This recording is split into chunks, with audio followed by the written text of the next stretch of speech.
I'm sharing the things that I learned the hard way so you don't have to.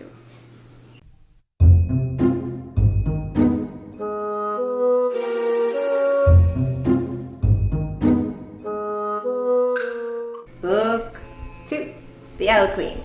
Of all the books, the 3 books, this one was the most difficult to write. I decided to do a technique to flashback for chapters. So flashback chapters are things that you can have in your book where you can go back in time and give context and background to your reader. My first time ever tackling a task quite like that.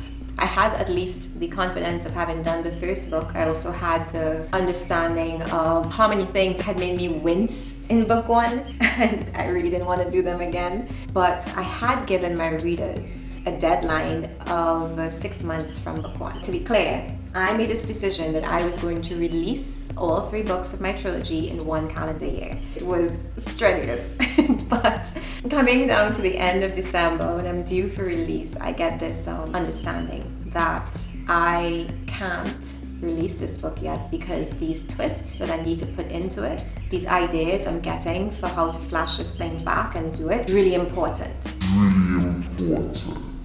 In a position like this, do you make a decision to stick with the deadline that you have promised your readers? If you've even put a page at the end of this book where you said, coming in December 2018, the YaraStar Trilogy Book 2, this was a real commitment. I wanted people to know that you don't have to wait forever. Some of us aren't, any authors that shall not be named, George R.R. Martin.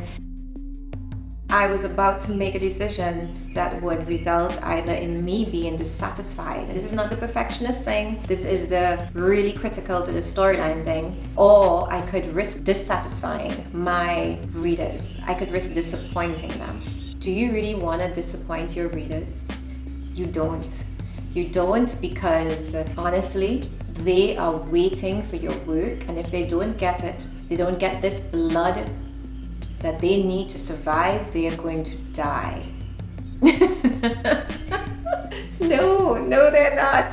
Really, nobody cares. I want you to stop for a minute and think about this, right? We have this way of killing ourselves inside, thinking that people are out here just waiting on us to drop something, do something, because they cannot live their lives. They can't move a muscle, and life does not go on until we do the thing that we need to do. I'm not saying that there weren't readers who, when I announced the fact that I needed a 1-month extension, they expressed that momentary thing, but they understood it. And 1 month later, at the end of January instead, I released it, and as you can see, it did take more. So while I don't think it's okay to miss deadlines, I do think that if there's ever a moment when your creativity needs to have a place and needs to have its time, and it's not you being a perfectionist, it's you really wanting to do right by your story, by your characters, people will be okay. That's lesson number 2. In deadlines versus content, you gotta weigh what's most important to the story. And if this is something that is truly crucial to it, your people will understand. So give them the credit. Do right by your characters, do right by your novels, do the thing right.